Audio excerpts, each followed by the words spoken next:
Hello everyone, आपका स्वागत है आपके अपने YouTube channel math king maker में। आज हम पढ़ने वाले हैं क्लास 9th का chapter 6 that is lines and angles. Okay, so आज इसमें क्या पढ़ने वाले हैं हम? डे 1 है आज इसका हमारा। इसमें आज पढ़ने वाले हैं हम लाइन सेगमेंट, रे, लाइन, कोलिनियर पॉइंट्स। देखो ये बहुत सारी चीज़ें इसमें ऐसी हैं जो मैं ऑलरेडी क्लास 7th में, क्लास 8th में, क्लास 6th में मैं ये सारी चीज़ें कवर कर चुका हूँ। ठीक है, सो थोड़ा सा इसका रिविज़न करेंगे बस आज हम। ओके, रिवीजन करेंगे और थोड़ा सा उसको आगे एनहांस करेंगे जिससे कि आपकी नॉलेज थोड़ी सी बढ़ जाए। तो सबसे पहले मैं बात करूँगा आपका पॉइंट के बारे में। ठीक है, तो पॉइंट क्या होता है? पॉइंट ये है, ठीक है, एक डॉट को पॉइंट कहते हैं और दूसरा एक पॉइंट अगर मिला दें तो इन दोनों को मिलाने से बनता है लाइन सेगमेंट। ये क्या बन गया? Line segment. ठीक है, और अगर मैं इसको थोड़ा सा आगे बढ़ा दूं और ये एरो लगा दिया मैंने, इसमें एरो का मतलब है कि ये इधर आगे की तरफ बढ़ता ही रहेगा। ओके, यहाँ पे इसका एंड पॉइंट है, ये एंड पॉइंट है और ये आगे की तरफ बढ़ता रहेगा। सो इट बिकम्स ए रे। ये क्या बन जाती है? रे बन जाती है। और अगर मैं इसको दोनों तरफ बढ़ा दूँ, मतलब इधर की साइड भी ये इंक्रीज़ होगा और इधर की साइड भी इंक्रीज़ होगा, सो इसको मैं कहता हूँ लाइन। ओके, तो ये कंसेप्ट हुआ आपका लाइन सेगमेंट के बारे में, रे के बारे में और लाइन के बारे में। उसके बाद पढ़ेंगे हम कोलिनियर पॉइंट्स। तो कोई भी पॉइंट्स कोलिनियर कब होंगे? देखो, दो पॉइंट को मिलाने से एक लाइन बनती है। ओके, तो अगर तीन पॉइंट एक ही स्ट्रेट लाइन पे लाई करते हों, एक ही स्ट्रेट लाइन पे लाई कर रहे हैं ये, सो इनको कहते हैं हम कोलिनियर पॉइंट्स। ठीक है, मान लेते हैं कि ये पॉइंट ए, बी और सी आपका सेम लाइन पे पड़ रहा है। सो इन पॉइंट्स को हम क्या कहेंगे? Collinear points. Collinear points. Okay, और अगर एक पॉइंट यहाँ पे, एक यहाँ पे, एक यहाँ पे, तो ये इस लाइन के ऊपर पड़ रहा है, ये इस लाइन के ऊपर पड़ रहा है और ये इस लाइन के ऊपर पड़ रहा है। ठीक है, सो ये एक पॉइंट ए यहाँ पे हो गया, बी यहाँ पे हो गया, सी यहाँ पे होगा। तो ये तीनों पॉइंट कैसे होंगे? नॉन कोलिनियर पॉइंट्स होंगे, क्योंकि ये तीनों के तीनों पॉइंट्स अलग अलग लाइन पे पड़ रहे हैं। ठीक है, सो ऐसे पॉइंट्स को कहते हैं हम नॉन कोलिनियर पॉइंट्स। ओके, अभी बात करेंगे एंगल के बारे में। देखो, ये सारी चीज़ें हम 6th क्लास में भी डिस्कस कर चुके हैं। सो एंगल कब बनता है? जब दो लाइन एक दूसरे के ऊपर आगे पड़ती है तो उससे क्या बनता है?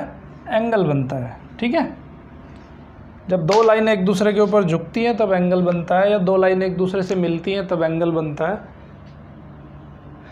ये हो गया आपका एंगल। दो लाइन, एक लाइन ये आपकी ए पॉइंट है, ये बी यहाँ पे पॉइंट है और ये रे है कोई, ये सी पॉइंट है और ये कोई रे है। ठीक है, तो एक रे है आपकी ए सी, ए बी। ओके, अभी देखो एक चीज़ और ध्यान देने की है यहाँ पे कि लाइन सेगमेंट को लिखते हैं हम ए बी। मान लेते हैं कि ये ए पॉइंट है और ये पॉइंट है बी, तो लाइन सेगमेंट को हम लिखेंगे ए बी। अगर हमें रे दिखानी हो तो रे को लिखेंगे ए बी और उसके ऊपर ऐसे रे का सिंबल लगा देंगे। और अगर लाइन बनानी हो हमें तो लाइन के लिए सिंबल दिखाएंगे इस तरह का। ठीक है, बट हम नॉर्मल रूटीन में जो इस बुक में हम यूज़ करेंगे वो सिर्फ इसी का यूज़ करेंगे, ना हम एरो लगाएंगे ऊपर, ना हम डबल एरो लगाएंगे। ठीक है, सो इसी से इसी को लाइन समझ जाना है। ओके, वैसे लाइन सेगमेंट है तो इसी को लाइन समझेंगे, इसी को रे समझेंगे। अगर हमें लिखना है तो हम लिखेंगे कि लाइन सेगमेंट ए बी अगर लिखा है so it is already understood that it is a line segment. A B ray अगर लिखा है तो हम इसको पढ़ेंगे रे ए बी। ठीक है, अगर इस तरह लिखा है तो इसको पढ़ेंगे हम लाइन ए बी। समझ आई बात? ठीक है, तो ये इनका नोटेशन हो गया, लाइन का, रे का और आपका सेगमेंट का। ओके, सो अभी हम किस पे डिस्कस कर रहे थे? हम एंगल पे डिस्कस कर रहे थे कि दो लाइन अगर एक दूसरे को कहीं पे कट करती हैं या कहीं पे जाके मिलती हैं दो लाइन आपस में, सो दे क्रिएट एन एंगल। ये यहाँ पे क्या हुआ? एक एंगल क्रिएट हो गया। ठीक है, सो इसको कहते हैं हम एंगल। अब एंगल आपके right angle, acute angle, obtuse angle, straight angle, ये सब चीज़ें 6th क्लास में पढ़ चुके हो। सो एक्यूट एंगल क्या होता है? Acute angle is lesser than 90 degree. ठीक है, एक्यूट एंगल 90 डिग्री से लेसर देन होता है। और उसके बाद आता है फिर right angle is equal to 90 degree. ठीक है, acute angle lesser than 90 degree, right angle equal to 90 degree. और तीसरे पे आता है आपका फिर ओब्ट्यूस एंगल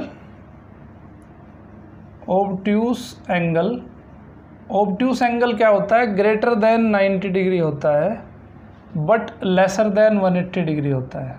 ठीक है, greater than 90 degree but lesser than 180, यानी कि 90 और 180 के बीच में जो एंगल होता है उसको क्या कहते हैं? हम ओब्ट्यूस एंगल कहते हैं। ठीक है, तो अगर हम इसको एक्सिस पे इस तरह देखें कि यहाँ पे देखो 0 से 90 डिग्री के बीच में कैसा होगा? एक्यूट एंगल होगा। ओके, इस पे कैसा हो जाएगा? ये एंगल हो जाएगा राइट एंगल, क्योंकि यहाँ पे एंगल कितना बन जा रहा है? 90 डिग्री। ठीक है, और 90 डिग्री से आगे अगर हम जाते हैं, सो 90 डिग्री से आगे कौन सा एंगल बनेगा? 90 डिग्री, और ये है आपका 180 डिग्री। ठीक है, ये है आपका 270 डिग्री। और यहाँ पे जब एक सर्किल कंप्लीट हो जाता है तो आ जाता है आपका 360 डिग्री। ठीक है, तो एक्यूट एंगल बनेगा 0 से लेके 90 के बीच में। जी, इसके बीच में जितने भी एंगल होंगे सब एक्यूट एंगल होंगे। यहाँ पे जो 90 डिग्री एंगल बन जाएगा that will B right angle. और राइट एंगल से लेके और 180 डिग्री, यानी कि 90 से 180 के बीच में जो भी एंगल बनेगा उसको कहेंगे हम ओब्ट्यूस एंगल। ओके, और 180 डिग्री पे बन जाता है आपका स्ट्रेट एंगल। 180 डिग्री को क्या कहते हैं? स्ट्रेट एंगल कहते हैं। ओके, सो स्ट्रेट एंगल कैसा होता है? जो एंगल 180 डिग्री का होता है, straight angle is equal to 180 degree. ठीक है, उसके बाद 180 डिग्री से लेके और 270 के बीच का जो एंगल होता है उसको क्या कहते हैं? तो यहाँ पे बनेगा आपका ओब्ट्यूस, यहाँ पे बनेगा एक्यूट, और यहाँ पे बनेगा रिफ्लेक्स एंगल। कहाँ पे बनेगा? 180 डिग्री से लेके और 270 डिग्री के बीच में। ठीक है, इस एंगल को बोलते हैं हम रिफ्लेक्स एंगल। ओके, उसके बाद में कंप्लीमेंट्री, ओके ये सब पढ़ेंगे। उसके बाद में हम पढ़ेंगे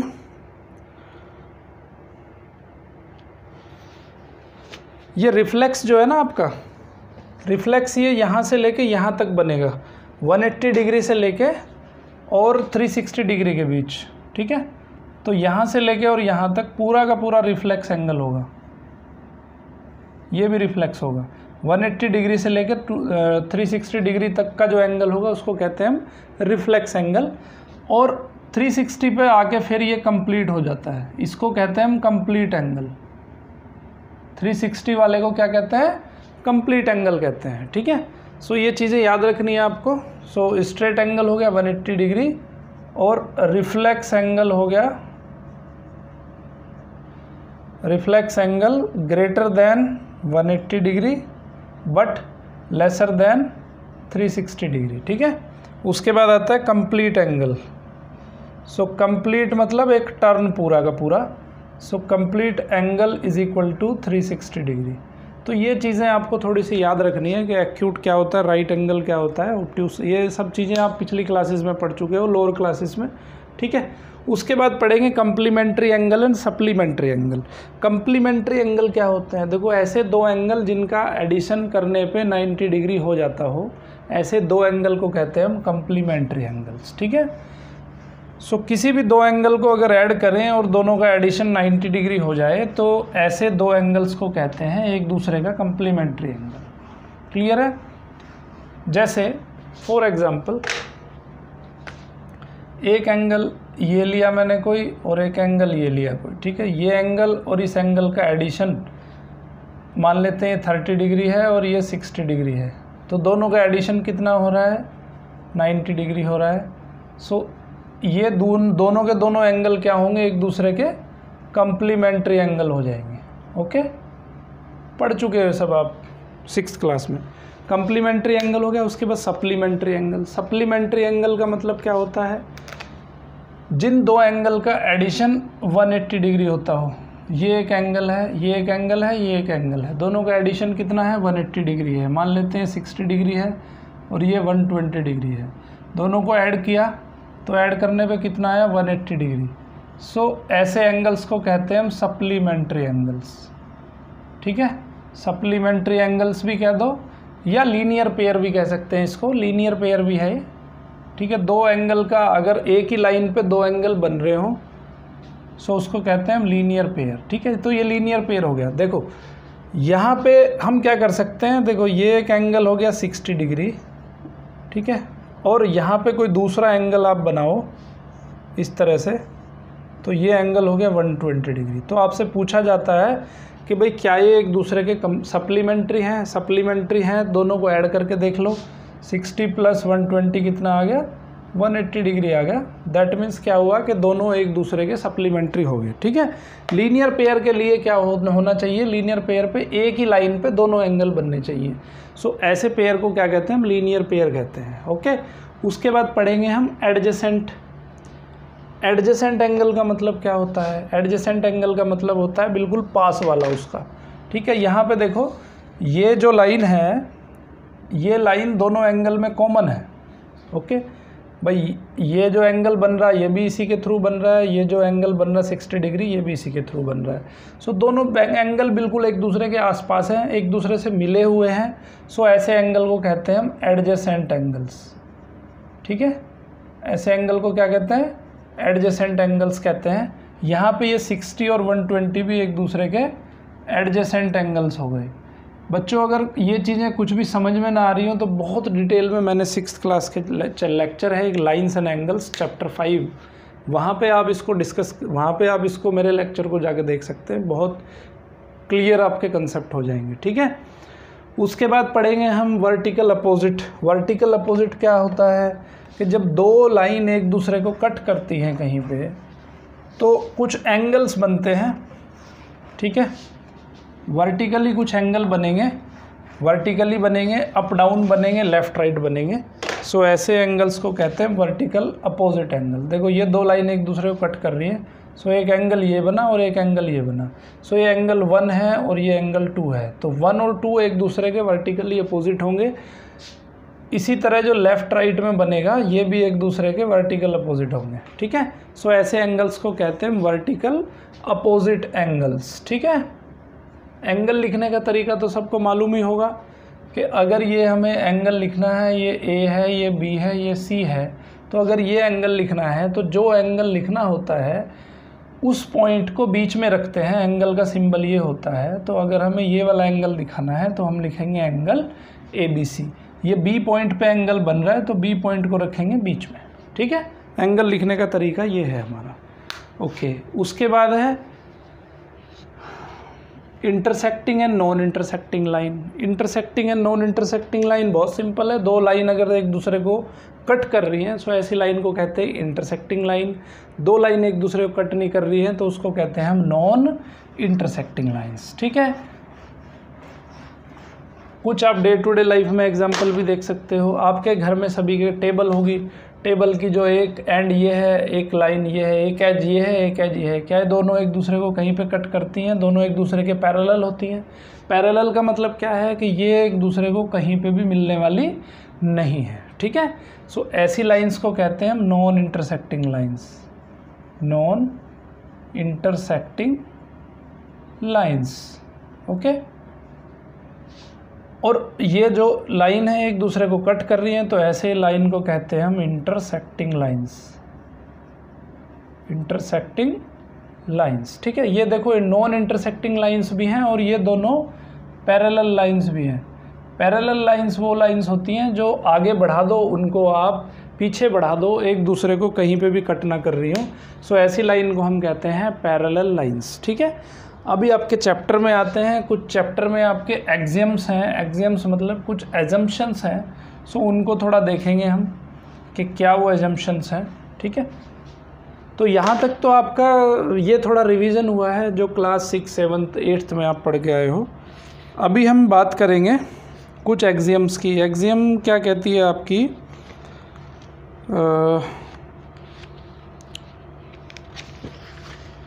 okay, if the sum of two adjacent angle is 180 degree then the non common arms of the angle form a line. देखो दो एंगल हैं, एक एंगल ये है और एक एंगल ये है, ठीक है। दोनों का सम मैं क्या बता रहा हूँ, 180 डिग्री बता रहा हूँ। तो ये x है और ये y है, तो दोनों का सम क्या है, 180 डिग्री है। तो अगर 180 डिग्री है तो देखो दोनों में कॉमन आर्म कौन सी है, ये वाली कॉमन है, A, B, C और D, ठीक है। ये मैंने यहाँ पे कुछ पॉइंट्स मान लिए। अब दोनों एंगल एडजेसेंट एंगल है एक दूसरे के, तो इनमें कॉमन आर्म कौन सी है, AC कॉमन है, ठीक है। तो नॉन कॉमन आर्म कौन सी है, ये वाली है, AD है और AB है। तो उसका कहने का मतलब ये है कि अगर दो एडजेसेंट एंगल हैं तो उसकी जो नॉन कॉमन, अगर उसका दोनों एडजेसेंट एंगल का एडिशन 180 डिग्री है तो जो नॉन कॉमन आर्म्स हैं मतलब AB और AC, AD, so they will form a line. हमने क्या बताया था आपको कि ये क्या बन जाएगा, लीनियर पेयर बन जाएगा। सो लीनियर पेयर अगर बनेगा तो लीनियर पेयर की कंडीशन क्या है कि दोनों एक ही लाइन पे होने चाहिए, लाइंस एक ही लाइन होनी चाहिए।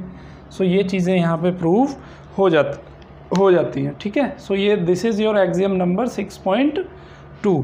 अब एक थ्योरम पढ़ेंगे हम इसी एक्सियम का यूज़ करते हुए या लीनियर पेयर का यूज़ करते हुए। अब हम एक थ्योरम डिस्कस करने वाले हैं।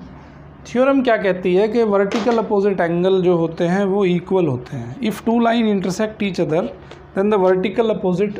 थ्योरम नंबर 6.1 क्या कहती है कि if two lines intersect each other, अगर दो लाइन एक दूसरे को इंटरसेक्ट करती हैं, देन द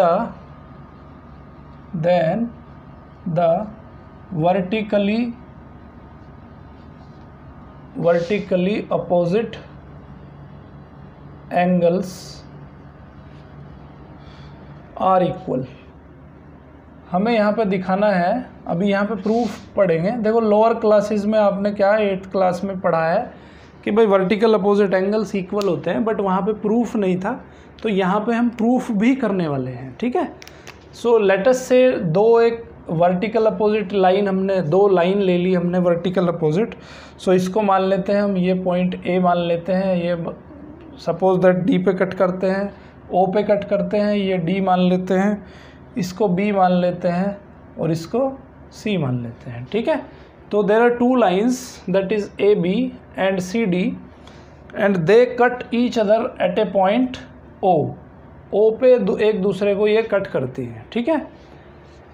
सो हमें प्रूव करना है कि इसके जो वर्टिकल अपोजिट एंगल है, मतलब ये वाला जो एंगल है और ये वाला जो एंगल है, दोनों एक दूसरे के इक्वल हैं। तो मैं एक प्रूव कर देता हूँ, ये वाला और इसके इक्वल प्रूव कर देता हूँ, ये वाला और ये वाला मैं आपके लिए होमवर्क छोड़ता हूँ। सिमिलर कंसेप्ट है, जैसे हम इसको प्रूव करेंगे वैसे ही हम इसको प्रूव करेंगे लेफ़्ट राइट वाले को, ठीक है।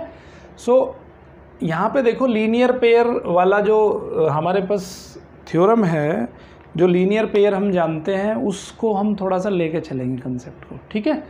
सो लीनियर पेयर क्या कहता है, देखो ये जो AB लाइन है ये लीनियर पेयर बनाती है। कौन कौन सा एंगल है उसमें, AOD और DOB, ठीक है। ये बनाता है क्या, linear pair. So line AB makes a linear pair of angle AOD and angle DOB। तो AB लाइन जो है लीनियर पेयर बना रही है किसका, angle AOD and DOB। So angle AOD plus angle DOB is equal to कितना हो जाएगा, 180 डिग्री हो जाएगा। दैट इज इक्वेशन नंबर 1, ठीक है। तो ये AOD प्लस DOB आपने जो दोनों को ऐड किया तो ये कैसा हो जाएगा, लीनियर पेयर बनाएगा। तो दोनों का एडिशन करोगे तो 180 डिग्री आएगा, ओके। सिमिलर फैशन में ये वाली लाइन लीनियर पेयर बना रही है, अब ये वाली लाइन भी लीनियर पेयर बना रही है। कौन सी, COD भी लाइन लीनियर पेयर बना रही है। Similarly line CD also making a linear pair of which angle? CD जो लीनियर पेयर बना रही है वो कौन कौन से एंगल का बना रही है? एक तो DOB का बना रही है, angle DOB and angle BOC, ठीक है। सो लीनियर पेयर की हेल्प से क्या लिख सकते हैं हम, इनको दोनों को ऐड करेंगे तो कितना आएगा, 180 डिग्री आएगा, ठीक है। ये हो गई इक्वेशन नंबर 2। अभी देखो दोनों जो है 180 डिग्री के बराबर है, ये दोनों ही इक्वेशन 180 डिग्री के बराबर है। So from equation 1 and 2, 1 and 2 जब दोनों 180 डिग्री के बराबर है तो इसकी लेफ्ट हैंड साइड इसकी लेफ्ट हैंड साइड के बराबर होगी। सो angle AOD plus angle DOB will be equals to this angle DOB plus angle BOC, ठीक है। DOB से DOB कैंसिल हो गया तो क्या बचेगा यहाँ पे, angle AOD is equal to angle BOC, ठीक है बच्चों। तो यहाँ पे आपने प्रूव कर दिया कि angle AOD is equal to BOC, ठीक है। सो ये क्या है, आपके वर्टिकली अपोजिट एंगल्स हैं, okay, these are vertically opposite angles. तो हमें ध्यान रखना है कि वर्टिकल अपोजिट एंगल जो है वो इक्वल होते हैं। तो इस तरह से हमने प्रूव कर दिया। अभी हम क्या करेंगे, अभी हमें ये वाला भी प्रूव करना है, बट ये मैं आपके लिए होमवर्क छोड़ रहा हूँ। तो ये वाला कैसे प्रूव करना है वो आप थोड़ा दिमाग लगाओ अपना, सोचो समझो। अगर फिर भी नहीं होता है तो कमेंट बॉक्स में जाके कमेंट लिखो, I will send U A video, ठीक है। तो ये यहाँ पे आपका हो गया थ्योरम नंबर 6.1 ख़त्म हो गई। अब हम इस पे बेस्ड कुछ क्वेश्चंस सोल्व करते हैं जिससे कि आपको ये थ्योरम बहुत क्लियर हो जाएगी, ठीक है। आई होप कि ये थ्योरम आपको अच्छे समझ आई होगी। अभी मैं कुछ क्वेश्चंस इस पे आपके बुक में कुछ एग्जांपल्स दिए हैं। देखो बुक आप कोई भी रेफ़र कर सकते हो, आपकी स्कूल में कॉलेज में जो भी बुक चल रही हो उस बुक को आप यूज़ कर सकते हो। ज़रूरी नहीं है कि मैं कोई एम्फेसाइज़ नहीं करता हूँ, बट NCERT की बुक पहले पढ़ें, उसके बाद आप जो भी रेफरेंस बुक पढ़ना चाहें वो रेफरेंस बुक पढ़ सकते हैं। But first of all NCERT की बुक सबसे अच्छी है, ठीक है। कंसेप्ट अगर क्लियर करने हैं तो NCERT इज़ द बेस्ट। अब एक एग्ज़ाम्पल है आपके पास, एक फिगर दिया गया है, एग्ज़ाम्पल नंबर 1 दिया है, एक फिगर दिया है, इसमें यहाँ बना लेते हैं। तो यहाँ कहीं पे है S, ये है कहीं P, ये है R, यहाँ कहीं है Q और यहाँ है, ये पॉइंट है आपका O, ठीक है। सो ये कह रहा है कि जो एंगल POR है, एंगल POR का जो रेशो है एंगल ROQ के साथ, दैट इज़ 5:7, ठीक है। अब देखो POR और ROQ कौन सा है, POR एक तो एंगल ये हो गया, ठीक है, और ROQ ये एंगल ये हो गया। देखो थोड़ा सा यहाँ पे देखो, दोनों एंगल क्या कर रहे हैं, दोनों लीनियर पेयर हैं। सो हम क्या कहेंगे कि भाई angle POR and angle ROQ are linear pair हैं। तो क्या होगा कि angle POR plus angle ROQ will be equals to 180 degree, ठीक है। सो रेशोज़ की प्रॉपर्टी से हम क्या करेंगे, हमें फाइंड करना है एंगल, सारे के सारे एंगल हमें बताने हैं कि एंगल कितने होंगे। तो हम क्या करते हैं कि यहाँ पे इसने रेशो दिया है कि POR और ROQ का रेशो कितना है, 5:7 है। सो रेशोज़ आप पढ़ चुके हो क्लास 8th में। सो अगर मुझे एंगल POR फाइंड करना है, so angle POR is equal to इसका रेशो 5 अपॉन टोटल रेशो 5 + 7, ठीक है। और यहाँ पे आ जाएगा इन दोनों एंगल्स का एडिशन, दैट इज़ 180 डिग्री, ठीक है, क्योंकि दोनों को ऐड करने पे एंगल कितना है 180 डिग्री आ रहा है। सो इसको सोल्व कर लो।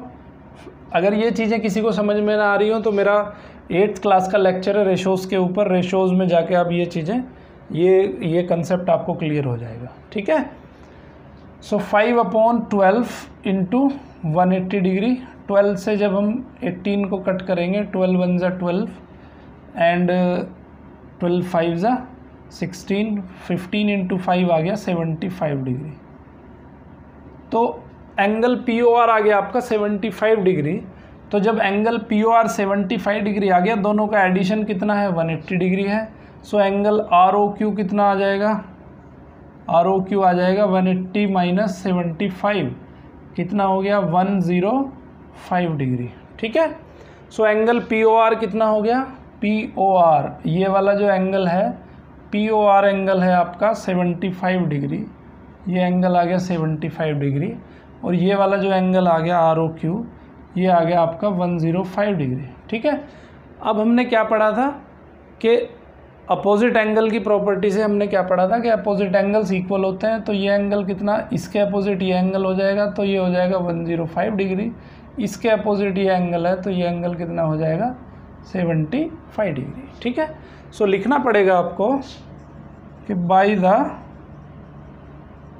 Opposite angle property, opposite angle property, angle POS is equal to angle ROQ is equal to 105 degree, ठीक है।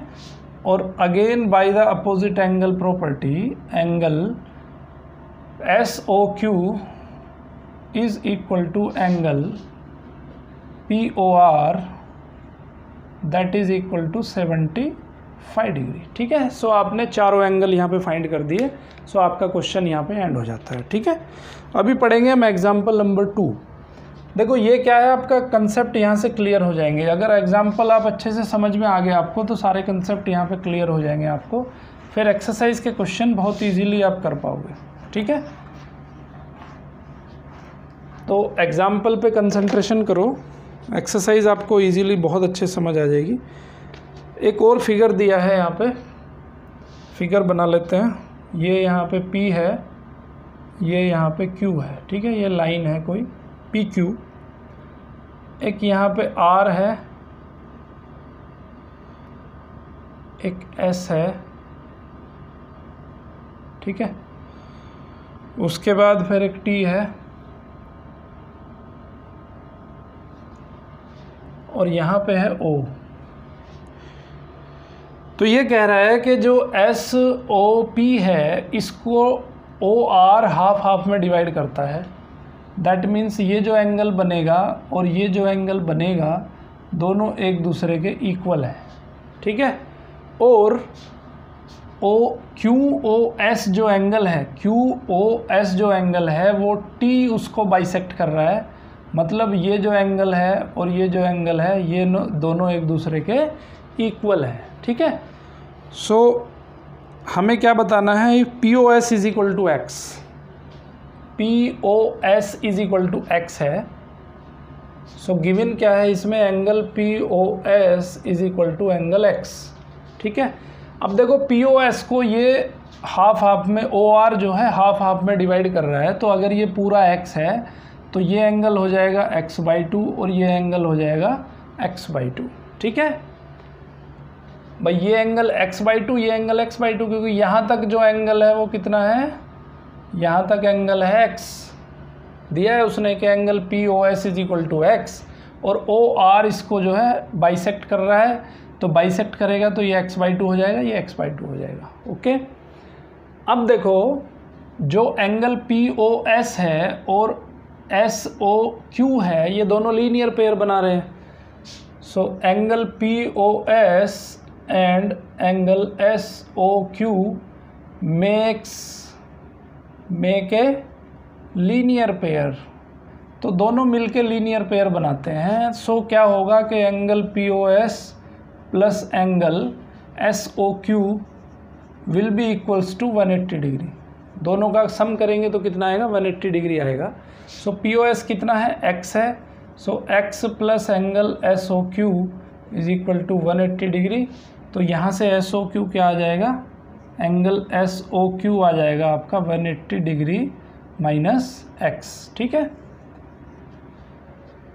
तो अब इसका हाफ हाफ कर दो, ये हाफ हो जाएगा, ये हाफ हो जाएगा, किसका हाफ हो जाएगा, so angle SOT equals to angle TOQ is equal to इसका half of angle SOQ is equal to half of 180 minus x. दोनों को डिवाइड करो, 180 को 2 से डिवाइड करेंगे तो 90 डिग्री आएगा, माइनस एक्स को डिवाइड करेंगे तो x/2 आएगा। ठीक है, तो SOT और TOQ कितना आ गया, 90 माइनस x/2 आ गया। तो अभी ये क्वेश्चन में क्या पूछ रहा है, क्वेश्चन में पूछ रहा है कि भाई ROT कितना होगा। क्वेश्चन क्या है कि एंगल ROT क्या होगा, ये है हमारा क्वेश्चन। ठीक है, तो ROT कहाँ से निकलेगा, ROT, तो ROT क्या होगा, angle ROT will be equals to angle ROS plus angle SOT। Value रख दो, ROS कितना है, ROS है आपका x/2 प्लस SOT कितना है, SOT आपने यहाँ से निकाला 90 माइनस x/2, इससे ये कैंसिल हो गया तो कितना आ गया, 90 डिग्री आ गया। ठीक है, सो इस तरह से आपको निकालना है angle ROT। Okay, I hope कि ये एग्जाम्पल भी आपको इजीली समझ आ गया होगा। अभी हम डिस्कस करेंगे एग्जाम्पल नंबर 3। देखो सारी चीज़ें क्लियर हो जाएंगी, एग्जाम्पल को थोड़ा सा सीरियसली आप यहाँ पे देख लो, सीरियसली उसको समझ लो। So this was example number 2। ठीक है, अभी हम पढ़ने वाले हैं एग्जाम्पल नंबर 3। एग्जाम्पल नंबर 3 भी बिल्कुल ऐसा ही है, सिंपल ही है। ठीक है, बट बच्चे जब नया नया टॉपिक कोई पढ़ते हैं तो उन्हें बहुत डिफ़िकल्ट लगता है। डिफ़िकल्ट इसलिए लगता है क्योंकि बच्चे जो है शॉर्टकट के चक्कर में रहते हैं। तो शॉर्टकट के चक्कर में नहीं रहना है, पहले आपको कंसेप्ट को पकड़ना है। कंसेप्ट को पकड़ लोगे तो फिर तो शॉर्टकट आपको अपने आप समझ आ जाएंगे। ठीक है, तो पहले ही शॉर्टकट में नहीं घुसना है, पहले कंसेप्ट को पकड़ना है। अभी इसने एक फिगर दिया है, फिगर पहले बना लेते हैं।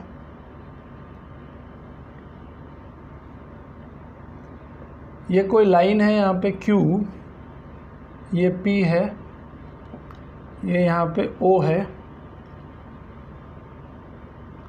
ये हो गया R,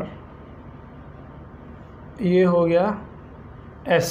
ठीक है, तो in figure OP, OQ, OR and OS are 4 rays prove that, हमें प्रूव क्या करना है,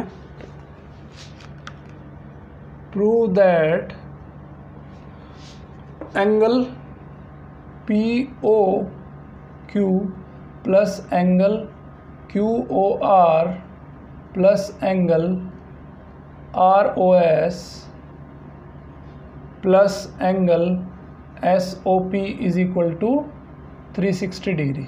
ठीक है, देखो ये सब पता ही है हमें कि जब यहाँ से ये एंगल क्या हुआ, POQ plus QOR plus ROS plus OSP, तो ये एंगल यहाँ पे कंप्लीट हो गया। यहाँ से शुरू हुआ P से और P तक ही ये एंगल पहुँच गया।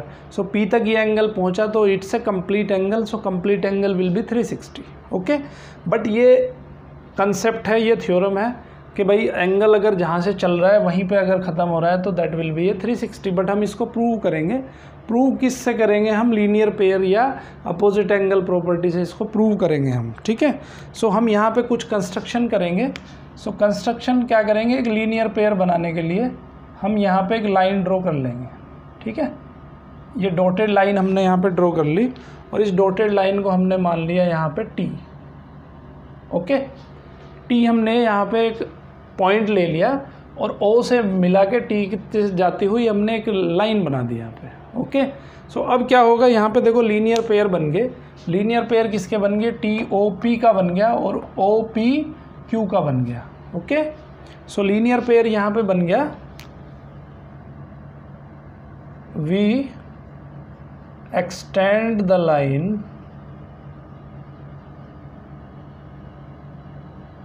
फ्रॉम ओ टू टी, ठीक है। ओ से टी तक हमने जो है एक्सटेंड कर दी लाइन, ओ से टी तक एक्सटेंड कर दी, तो यहाँ पे लीनियर पेयर बनेंगे अब। So angle T O S and angle T O P and angle P O Q make a linear pair, ये दोनों मिलके लीनियर पेयर बनाते हैं। तो क्या होगा, so angle T O P plus angle P O Q will be equals to 180 degree, ठीक है।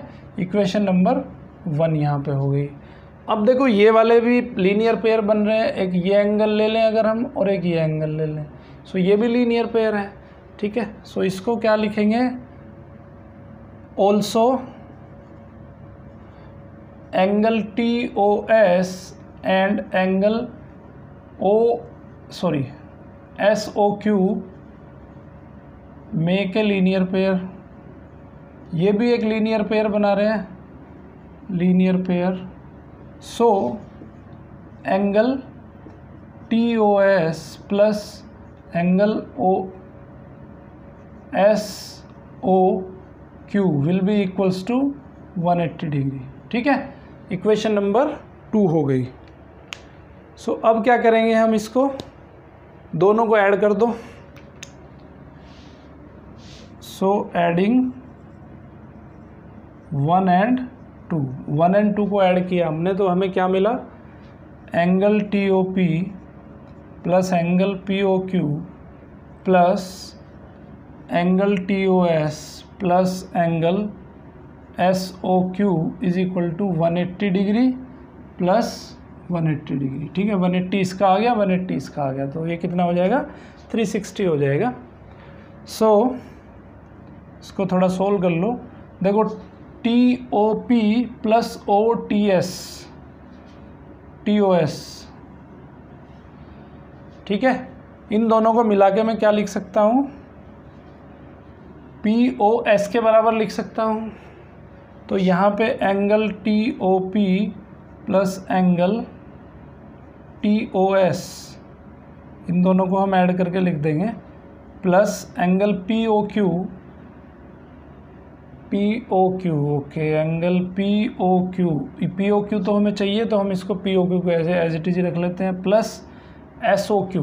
देखो एस ओ क्यू को मैं क्या लिख सकता हूँ, एस ओ क्यू को मैं लिख सकता हूँ S O R plus R O Q, तो इसको लिख दिया angle S O R plus angle R O Q, okay, is equal to 360 degree, right. So ये T O P plus T O S क्या हो जाएगा, T O P plus T O S हो जाएगा पी ओ एस, तो ये हो जाएगा angle P O S plus angle P O Q plus angle S O R plus angle R O Q, that will be equals to 360 degree. अभी देखो ये आपके इसी के बराबर आ रहा है, एंगल पी ओ एस लिख दो या एस ओ पी लिख दो, बात एक ही है, ठीक है। तो मैं इसको लिख सकता हूँ, अब उसकी फॉर्म में थोड़ा इसको लिख लेते हैं, angle P O Q, so angle P O Q, ये वाला एंगल लिख दिया मैंने, प्लस पी ओ क्यू होगा angle Q O R, R O Q लिखो या क्यू ओ आर लिखो, बात एक ही है। So angle Q O R plus angle R O S ही लिखो या एस ओ आर लिखो, बात एक ही है। So angle R O S plus angle P O S या एस ओ पी लिख दो, S O P is equal to 360 degree, ठीक है। तो ये यहाँ पे क्या है, हमारा प्रूव हो जाती है थ्योरम। एग्जाम्पल में हमने प्रूव कर दिया कि इसके जो सभी एंगल्स मिलके क्या बनाते हैं, वो 360 डिग्री बनाते हैं, ठीक है। सो इसी कंसेप्ट को पकड़ते हुए आपको ये पूरी एक्सरसाइज करनी है, दैट इज़ एक्सरसाइज नंबर 6.1, ठीक है। बहुत सिंपल है, इन्हीं कंसेप्ट पे बेस्ड है, इजीली आप कर लोगे, ठीक है। सो आई होप कि ये डे 1 में आपको मैं बहुत अच्छे से समझा पाया हूँ, और अभी इस चैप्टर को थोड़ा आगे बढ़ाएंगे, अभी इसमें कुछ पोर्शन बाकी है, so that will be covered in day 2, ठीक है। तब तक के लिए चैनल को अगर सब्सक्राइब नहीं किया तो सब्सक्राइब कर दीजिए, और ज़्यादा ज़्यादा बच्चों में इस चैनल को आप फैलाइए, ज़्यादा ज़्यादा बच्चों को, जिससे कि ज़्यादा ज़्यादा बच्चों तक ये ज़्यादा बच्चों की हेल्प हो पाए। ठीक है, चलिए, थैंक यू वेरी मच, मिलते हैं नेक्स्ट लेक्चर में।